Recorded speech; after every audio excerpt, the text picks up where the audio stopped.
까맣던 밤 그때는 몰랐었네.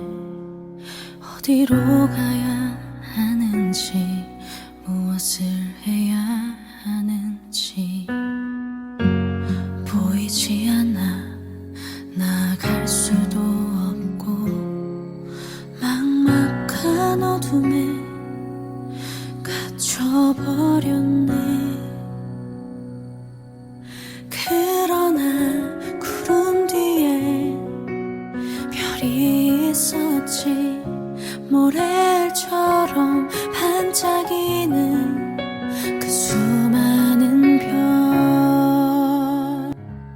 오늘 우리에게 주신 하나님의 말씀은 골로새서 4장 2절에서부터 9절까지 말씀입니다. 기도를 계속하고 기도에 감사함으로 깨어있으라.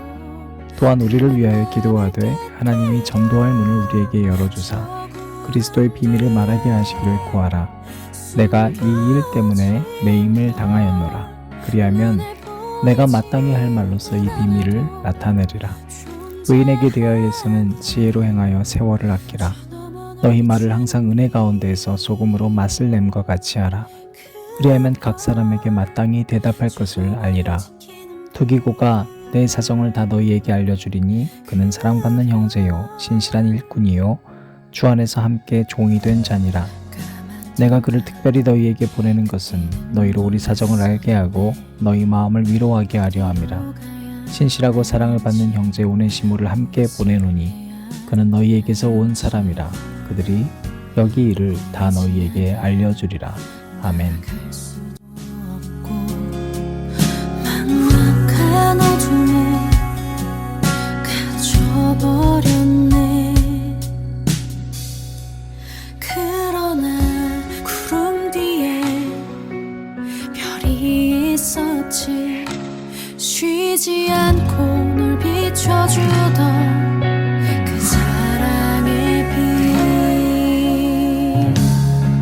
손을 뻗어 마음으로 그려봐.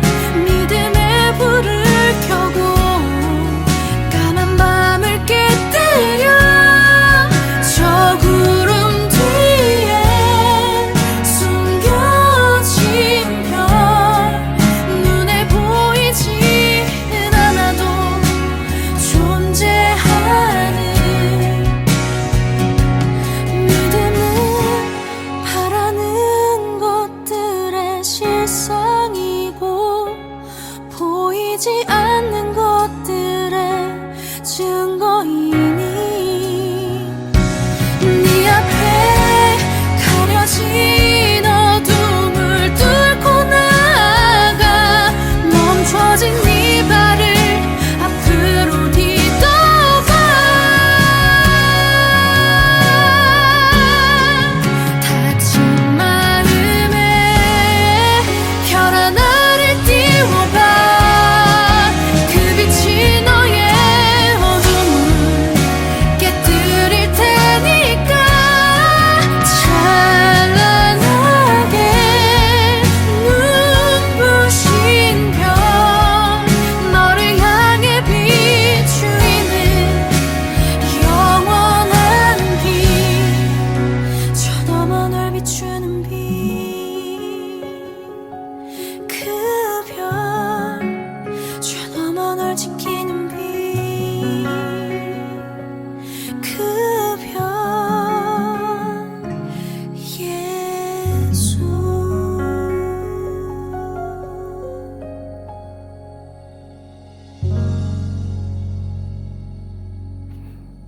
오늘도 우리 주님의 크신 은혜가 여러분에게 그리고 저에게도 함께 있기를 간구합니다. 어제 말씀에서는 우리가 2021년을 점검하는 세 번째 시간으로 순종에 대해서 또 가정이 얼마나 중요한 것인지를 우리가 함께 나누었습니다. 오늘은 전도에 대한 이야기입니다. 전도가 중요하다는 건 알지만 왜 중요한지 오늘 여러분들과 그 이야기를 좀 나누고 올 한 해를 좀 돌아보고 내년을 준비하셨으면 좋겠습니다. 여러분 삶에서 전도 얼마나 하셨어요? 여러분 맛있는 음식을 먹는 것 중요하죠. 맛집 찾아다니는 게 요즘 데이트에서 가장 중요한 순서라고 합니다. 근데 여러분 맛있는 음식을 나 혼자서 먹으면 즐거움이 없습니다. 맛집을 알려주고 공유하고 같이 가서 먹을 때 즐거움이 있죠. 여러분 아무리 맛있고 좋은 음식도 거기에 정신 팔리면 사람이 죽어도 모릅니다. 그래서 둘이 먹다 하나 죽어도 모르는 음식이라는 게 있죠. 무엇이 더 중요한지를 우리는 정말 쉽게 잘 놓치곤 합니다.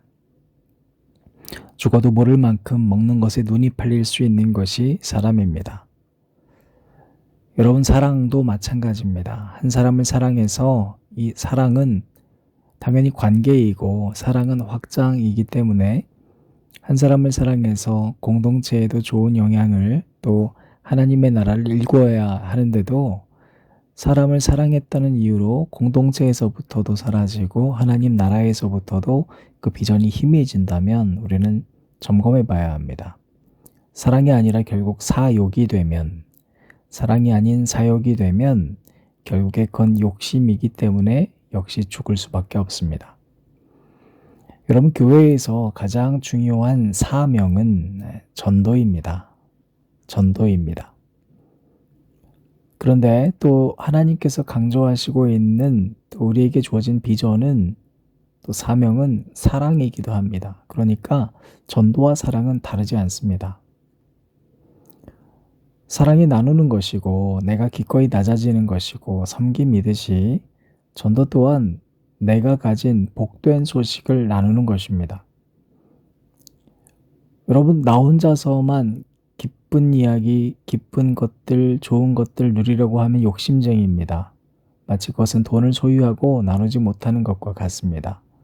맛있는 음식 다 먹지도 못하면서 냉장고에 쌓아두는 것과 같습니다. 그러다 누가 죽어도 모릅니다. 결국에 그가 죽고 나서 그러니까 내 배가 배부르면 그제서야 눈 돌려봤자 그 사람이 없습니다. 그러면 슬픕니다. 둘이 같이 왔다라는 그 기쁨이 사라졌기 때문입니다. 새로운 생명을 살리는 것이 그리스도인의 사명이어야 하는 이유는 그래야 우리가 행복하기 때문입니다. 여러분 그리스도인이 행복한 것은 하나님을 발견할 때잖아요. 세상에선 그래서 공허한 거거든요. 근데 언제 하나님을 발견하는가? 우리 마태복음 28장 우리 19절부터 20절 말씀에 그러므로 너희는 가서 모든 민족을 제자로 삼아 아버지와 아들과 성령의 이름으로 세례를 베풀고 내가 너희에게 분부한 모든 것을 가르쳐 지키게 하라. 볼지어다 내가 세상 끝날까지 너희와 항상 함께 있으리라 하시니라. 여러분 지금 예수님께서 언제 함께 하신다고 했습니까? 물론 당연히 항상 함께 있는다고 했죠. 그런데 언제 함께 하신다고 했습니까? 너희 모든 민족 제자로 삼아라. 이게 첫 번째입니다. 세례를 베풀어라. 이어지는 내용입니다. 여러분 이러한 같은 것들을 지키게 할 때 자 그때 뭘 봐요? 세상 끝날까지 너희와 항상 내가 함께 있음을 넌 알게 된다 그랬습니다. 그러니까 여러분 전도할 때 주님의 살아계심을 느낍니다. 2000년 전의 예수가 아니라 오늘 나와 함께 하시는구나. 그 기쁨을 맛보는 겁니다. 따라서 전도를 한다는 건 복된 소식을 그에게 전하는 동시에 그 전함과 동시에 살아있는 예수 그리스도를 내가 느끼기 때문에 내가 기뻐지는 겁니다. 여러분 새로운 생명이 공동체에 들어오면 공동체 전체에는 파동이 일기 시작합니다. 지금까지 고여있고 절대로 움직이지 않을 것 같았던 그 물이 움직입니다. 마치 고요한 호수에 작은 돌멩이를 던질 때 물에 파장이 생기듯이 여러분 물은 본래 흘러야 하는 것이거든요. 그런데 물을 그대로 두면 조용합니다. 근데 그런 물은 결국에 흐르지 못하고 고여 있으면 그 물은 죽은 물일까요? 살아있는 물일까요? 여러분, 물도 썩습니다. 물도 고여 있으면 썩습니다. 여러분, 물이 죽은 물이라는 건 그 물에 생명이 살 수 없게 되면 그 물은 죽은 물입니다. 아무리 좁은 수족관도 물고기가 살 수 있도록 하기 위해서 계속 고이지 않도록 노력하고 물을 갈아줘야 합니다. 새 물이 들어와야 합니다. 새로운 물이 들어와야지만 그 물에 물고기가 살 수 있습니다. 마찬가지예요. 여러분, 교회라는 그 공동체가 늘 똑같은 멤버 그대로면 생기는 큰 문제가 있습니다. 어떤 문제일까요? 그것은 단지 주님의 일을 못하는구나가 아니라 그 누가 들어와도 버티지 못하는 교회가 되는 것입니다. 그냥 우리끼리가 좋아. 우리 옛날 멤버가 좋아. 우리 옛날에 그 사람들이 좋아. 이렇게 좋아하다가 결국에는 점점 이 물이 썩어가고 고여가고 있는데도 모르고 그 썩어있고 고여있음을 언제 깨닫냐면 물고기가 들어왔는데 그 물고기가 죽을 때 그제서야 아는 겁니다. 이미 고이고 고여서 더 이상은 새로운 물고기들이 이 안에서 살 수가 없는 겁니다. 여러분, 오늘 말씀 보면 사도 바울은 전도의 문을 열어달라고 기도하고 있습니다. 3절 말씀해 보십시오. 우리를 위하여 기도하되 하나님이 전도할 문을 우리에게 열어주사 그리스도의 비밀을 말하게 하시기를 구하라. 그런데 이 전도에 대해서 사도 바울이 뭐라 그래요? 내가 이 일 때문에 매임을 당하였다. 내가 이 일 때문에 매임을 당했다. 난 전도 때문에 감옥 갇혔다. 여러분, 왜 감옥에 갇힐 정도로 그가 자신의 목숨을 걸고 살았는가? 전도해야 행복하기 때문입니다. 그것이 주님의 행복이고 주님의 행복을 발견할 수 있는 현장이 전도이기 때문입니다. 5절 말씀 보면 외인에게 대해서는 지혜로 행하여 세월을 아끼라 그랬습니다. 6절에서는 말을 은혜 가운데서 소금으로 만듦과 같이 해라. 즉 외인에 대해서, 타자에 대해서 6절에 대해서는 내가 주인 되려 하지 않고 바로 그런 외인들, 바깥 사람들, 타자들, 새로운 자들을 세워주고 나는 낮아지라는 겁니다. 나는 맛을 내게 해주는 존재로 충분히 행복할 수 있다는 겁니다. 그게 여러분, 사도 바울이 우리에게 권면하는 내용입니다. 여러분, 우리가 어제 오네시모 이야기했었습니다. 우리가 한번 생각해 봅시다. 우리가 만약에 오네시모 같은 자가 우리 교우가 된다면 기꺼이 받아줄 수 있을까요? 오늘 본문 말씀에 9절에 오네시모가 등장하거든요. 어제도 말씀드렸습니다만 오네시모는 바울이 전도한 사람이지만 이미 그 전에 빌레몬에게 죄를 지은 그 빌레몬의 종입니다. 그런데 그가 그 집에서 죄를 짓고 도망치다가 걸려서 감옥에 갇혔죠. 바울이 이 오네시모를 만나서 얘기를 듣다 보니까 어떤 사람이었어요? 자신이 가장 아끼는 제자인 빌레몬에게 죄를 지은 자예요. 미워해도 마땅한 자입니다. 그러나 바울은 바로 그 순간을 전도의 순간으로 삼았습니다. 예수님이 죄인이었던 자기 자신을 위하여 찾아오셨던 것처럼 바울은 바로 그 감옥에서 만난 이 죄인이야말로 주님을 만나야 하는 순간임을 직시했습니다. 그래서 그를 위해 기도하고 전도한 겁니다. 자, 근데 여러분, 거기서 멈추지 않습니다. 거기서 멈추지 않고 어떻게 했어요? 이제 오네시모랑 바울은 친해졌겠죠. 거기서 그쳐도 상관이 없는데 구태여 빌레몬에게 다시 돌려보냅니다. 다시 화해하게 합니다. 그러면서 어떻게 얘기했습니까? 내가 너한테 명령할 수 있어. 빌레몬 받아주라고. 그런데 내가 예를 갖춰서 너에게 간구한다. 그를 사랑하고 믿어달라고. 받아주라고. 여러분, 오네시모도 물론 당연히 그 가는 길이 두렵고 떨렸겠지만 그렇겠죠. 가면 죽을 수도 있는 거니까. 근데 가지 않습니까? 여러분, 모든 타자들이 새로운 교회에 올 때는요, 이러한 떨림과 낯선 감정을 가지고 오는 겁니다. 마치 오네시모처럼 내가 가도 될까? 내가 이 교회 가도 될까? 그런 마음으로 오는 거예요. 빌레몬의 입장을 우리 한번 생각해 봅시다. 빌레몬은 오네시모가 바울이랑은 친할 수 있어요. 근데 그거 어이없는 일이잖아요. 죄는 나한테 지은 거거든요. 아니, 바울이 내가 아무리 존경하는 선생이라 해도 무슨 자격으로 나한테 죄를 지은 오네시모를 받아들여 달라고 청할 수 있겠습니까? 빌레몬이 만약에 성숙한 그리스도인이 아니라면. 그런데 그것을 뻔히 알고 있을 것인데도 바울이 이렇게 당부합니다. 빌레몬서 21절에 나는 네가 순종할 것을 확신함으로 내게 썼노니 네가 내가 말한 것보다 더 행할 줄을 아노라. 바울이 오네시모를 보낸 것은 명령이 아니라 빌레몬을 향한 확고한 믿음이었습니다. 여러분, 그래서 바울은 더 낮게 간구할 수 있었던 겁니다. 자, 여러분, 그러면 이 낯선 타자를 받아들인 빌레몬의 마음의 심경이 얼마나 복잡했겠어요.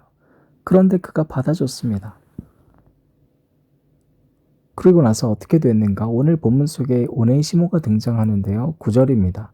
신실하고 사랑을 받는 형제 오네시모를 함께 보내노니 그는 너희에게서 온 사람이라. 그들이 여기 일을 다 너희에게 알려주리라. 여러분, 오네시모가요, 이미 바울의 신실한 동역자가 되었고 교회를 살리는 일에 동참한 신실한 크리스천이 됐습니다. 바울에게만 인정받는 것이 아니라 주변 모두에게 사랑받고 믿음직스러운 사람이 됐습니다. 어떻게 이게 가능한 일이 됐을까요? 단지 바울의 결단 때문입니까? 그렇지 않습니다. 빌레몬이 나에게 죄를 짓고 나랑 아무 상관없이 내칠 수 있는 이 사람을 기꺼이 나의 가족으로 수용해줬기 때문입니다. 그리고 하나님께서는 그러한 빌레몬의 모습을 통해서 그 공동체를 풍성케 하신 뿐만 아니라 하나님 나라의 역사를 계속 이어가고 계셨던 겁니다. 여러분, 바울은 이 오네시모뿐만 아니라 또 다른 사람과의 관계를 통해서 그의 신앙의 깊이가 깊어질수록 얼마나 풍요로운 신앙생활을 할 수 있는지를 보여줍니다. 10절 말씀입니다. 나와 함께 갇힌 아리스다고와 바나바의 생질 마가와 가로 열고 이 마가에 대하여 너희가 명을 받았음에 그가 이르거든 영접하라. 자, 또 영접하라고 돼 있죠. 이 마가가 누굽니까? 바울과 바나바는 바울을 사역을 할 수 있도록 도와준 사람이잖아요. 그런데 이 마가가 바나바의 친척이란 말입니다. 그죠? 선교 여행 1차 여행을 가다가 바나바가 마가를 데려갔어요. 바울과 함께 갔는데 중간에 도망을 가요. 바울이 2차 때 이제 나는 마가랑 가면 절대 안 간다 하고 바나바와 싸움이 붙었습니다. 경론했습니다. 원문을 보면 거의 멱살잡이 하면서 싸운 거예요, 여러분. 그래서 결국 바나바랑 헤어집니다. 우린 여기서 바울이 굉장히 감정적인 사람임을 알 수 있습니다. 그런데 여러분, 사도 바울이 신앙의 성숙이 일어나니까 점점 나는 사도 중에 사도에서부터 나는 죄인 중에 괴수로 바뀌지 않아요? 그러면서 남을 품기 시작합니다.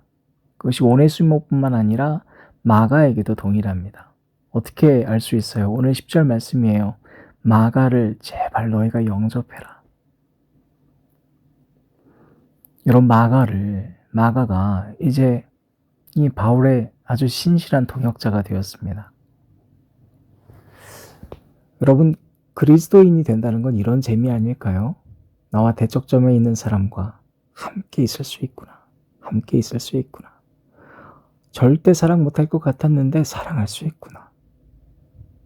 그리고 내가 정말로 좋은 것들을 그 누군가와 내가 좋아하는 사람뿐만 아니라 원수에게도 나눌 수 있구나.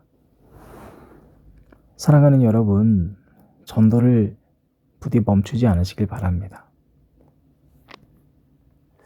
우리가 전도를 시작하고 또 내 마음에서 지우고자 했던 사람을 용납해 줄 때 그 사랑을 하나님은 반드시 사용하셔서 그러한 삶을 살고 있는 여러분에게 복을 주실 줄로 믿습니다. 그러면 때론 감옥에 갇힌 것 같은 환경이라 할지라도 그 사람에겐 기쁨이 넘쳐날 수밖에 없습니다.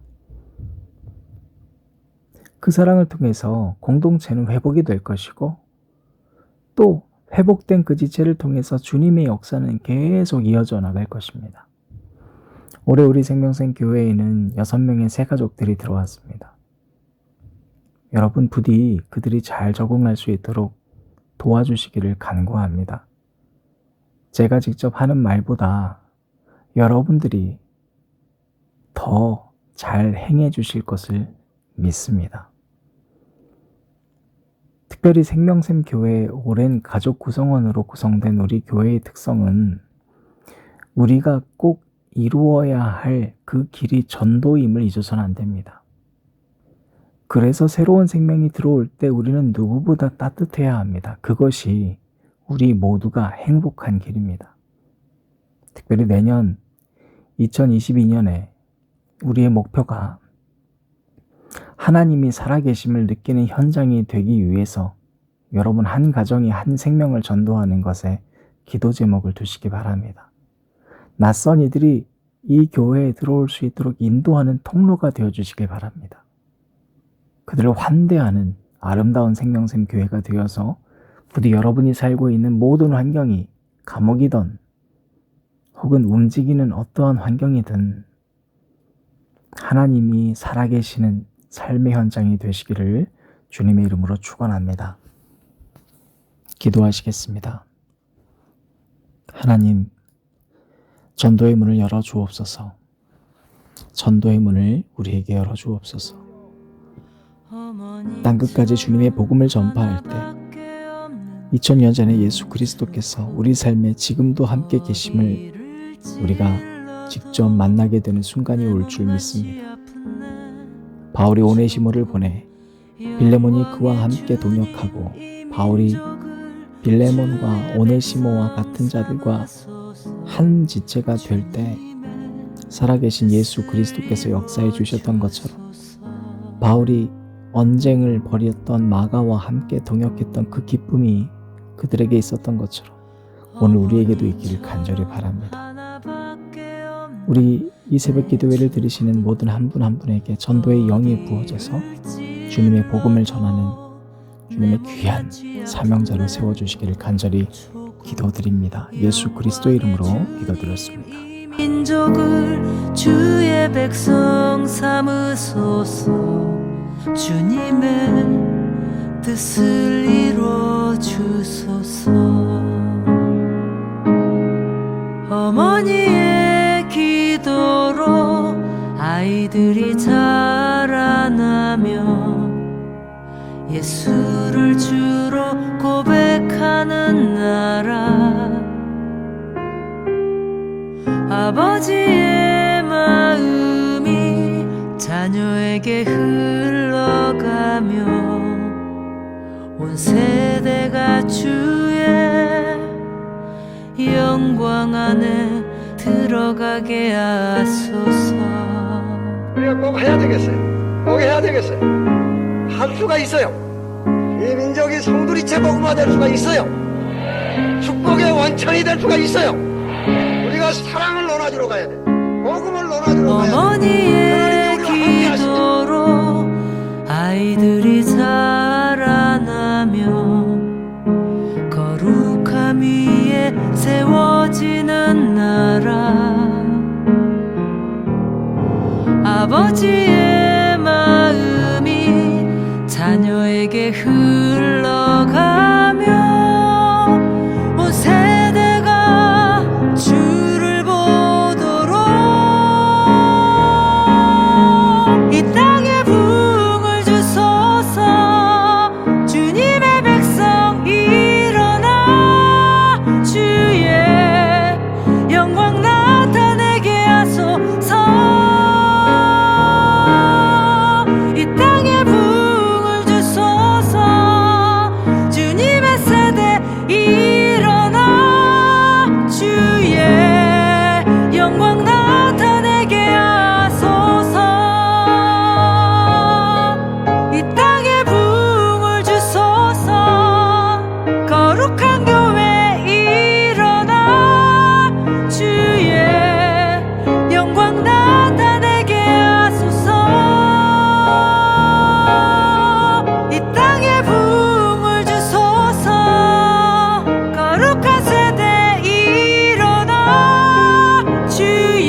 물어보십시오. 통곡을 해보십시오. 하나님에게 살 길이 있어요. 세계를 살릴 길이 있어요. 내가 한번 터져보십시다. 제물이 되십시다. 기도의 폭탄이 되십시다. 우리가 믿음의 폭탄이 됩시다.